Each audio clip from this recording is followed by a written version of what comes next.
Meus amigos, a grande pergunta é a seguinte: qual será o próximo passo a se fazer? Porque quando a gente pega todo o retrospecto dessa temporada, o que salvava era a Sul-Americana. E era um filme muito bonito, né? Que só faltou a gente fechar com chave de ouro e não veio. O time jogou mal, péssimo. O time não entrou em campo, essa que é a verdade. O time não entrou em campo e quando a gente foi se dar conta, né? Na verdade, quando o Diniz foi se dar conta, já estava 2-0, ele mexe, tira o Wallace, coloca o Lucas Silva. A gente consegue um gol no segundo tempo, mas não deu, não foi suficiente. O futebol apresentado foi péssimo. E como eu comecei nesse vídeo, como que a gente pode fazer? Qual que é o próximo passo? Bem, na minha análise, a gente precisa de uma reformulação neste time, pelo menos no time. Jogadores como Marlon, Veron, até mesmo Caio Jorge, esses caras, eles não estão entregando aquilo que o time do Cruzeiro precisa. Ah, o Caio Jorge faz gol, gente, pelo amor de Deus, ele tá fazendo gol de rebote.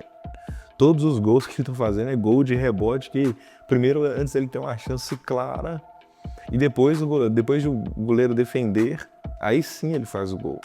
Nós não precisamos de jogador que faz rebote. Jogador que faz gol de rebote, tem vários por aí. Nós precisamos de atacantes que fazem gols, porque o Caio Jorge perde muita chance. O Veron é um cara de muita técnica, porém aparece muito pouco no jogo. E o Marlon, por favor, gente, a gente não pode ficar comparando ele com a temporada passada. A temporada passada já foi. E a desse ano ele não entregou nada. Péssimos jogos. Ele teve 3 expulsões bestas. Uma na semifinal do Campeonato Mineiro que ele reclama com a arbitragem, toma 2 cartões em seguida. A expulsão do São Paulo, a expulsão contra o Bahia. Não dá. Eu acredito que o Cruzeiro, nessa janela, tem que negociar o Marlon e coloque o Kaique para ser titular ou então contrate alguém para disputar a posição com o Kaique. O William, é necessário que a gente contrate alguém para ser um lateral para disputar a posição com ele. Nós precisamos de alguém para disputar a posição com o Matheus Pereira. Não dá, o Matheus Pereira precisa de alguém para disputar a posição, porque em grandes jogos ele não consegue ainda assumir esse protagonismo. É claro que é o nosso melhor jogador, talvez um dos melhores 10, se não o melhor 10 do Campeonato Brasileiro. E precisamos também de gente no ataque. Por favor, o Cruzeiro precisa contratar pontas, porque o Cruzeiro não tem pontas. E a gente pode colocar na conta da diretoria. Nós estamos falando de Matos, Pedrinho, filho do Pedrinho, todos da diretoria, na verdade, porque quando foi vendido o Arthur Gomes, foi prometido de usar a base e o Cruzeiro não usou a base, não foi usado a base. A gente ficou nessa escassez a ponto de que não foi cumprida a palavra, a base não foi usada e quando chegou no grande jogo, infelizmente colocaram o menino Kenji na fogueira, né? Tadinho, não deu pra fazer nada.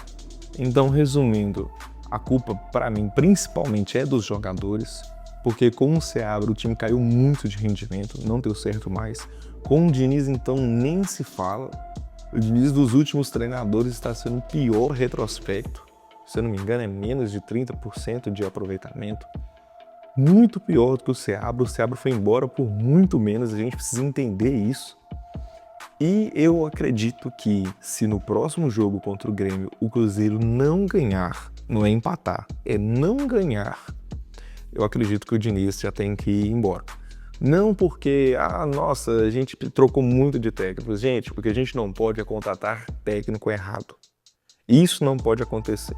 Agora, trocar técnico que está jogando, isso infelizmente vai ter que acontecer. Não está colocando time para jogar. Então, primeira coisa, a culpa é do elenco. Precisa, pelo menos no time titular, haver uma reformulação. Aí nós estamos falando de mais contratações. Uma reformulação que a gente sabe que não vai acontecer, mas na comissão técnica, o Diniz não está entregando e já mostrou que não vai entregar. Então a grande pergunta é, será que nós vamos desperdiçar mais uma pré-temporada com um técnico ruim? Nós não podemos fazer o que aconteceu esse ano com o Arcamon. E para finalizar, nós precisamos cobrar a diretoria. A diretoria está lá, é uma diretoria que ouve a torcida, é uma diretoria que escuta o torcedor. Então nós precisamos ir cobrar para que esses erros não venham a acontecer. A gente agradece muito o que o Ronaldo fez, porque foi a equipe do Ronaldo que tirou o Cruzeiro da UTI. Nós agradecemos muito o Pedrinho e a família dele, porque se não fosse o Pedrinho e a família dele, talvez esse investimento que foi feito, a gente o veria daqui a 5 anos. Nós precisamos agradecer muito o Pedrinho, mas a gente sabe que as coisas precisam ser feitas e bem feitas. Porque senão não adianta investimento em más contratações, é rasgar dinheiro fora. Eu tenho certeza que o Pedrinho não quer isso. Então, sobre o que nós precisamos fazer, qual é o próximo passo? Essa é a minha análise e recomendo a você deixar aqui nesse vídeo também a sua análise do que o Cruzeiro precisa fazer, porque a pré-temporada, gente, ela não vai começar. A pré-temporada de 2025 ela já começou. E quanto antes nós anteciparmos isso, eu acredito que as nossas chances de sermos vitoriosos na próxima temporada vão aumentar. Do Sega para mais.